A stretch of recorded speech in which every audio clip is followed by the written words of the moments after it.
And now we're joined by Sam Galanis for a look at the AL East and the Boston Red Sox. And Sam, early on, the Red Sox haven't hit for much power. This is just magnified by the fact that Big Papi isn't there anymore. So is this something that we should be concerned about, or should we all just take a deep breath and relax? I don't think it's something we have to be concerned about right now in the third week of April, but in the big picture, it is concerning how few home runs they're hitting right now.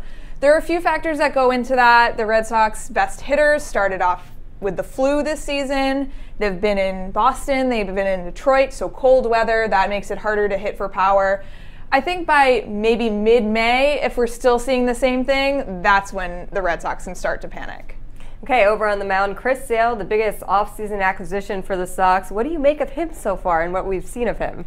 I mean, Chris Sale has been as advertised for the Red Sox. I don't think that there was anyone expecting any different from him, just because he has been the most consistent pitcher in the AL. He doesn't have a Cy Young, but that's just because other pitchers have done more incredible things in the same season as him. But he has been consistently better than every other pitcher in the AL. So far, so good. What do you make of the rest of Boston's pitching staff? Will they find their stride?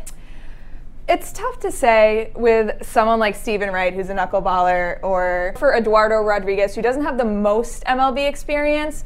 But for guys like Rick Porcello, for guys that throw harder, it does take them a little bit longer to go into the season usually.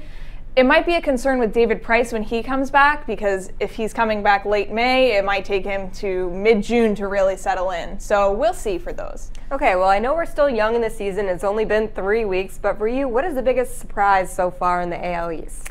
I think it has to be the Toronto Blue Jays right now. They're just not good, and they're better than that on paper. So things could look up for them eventually. It's still, obviously, like you said, it's still April, but it's surprising that they're very low in the standings right now.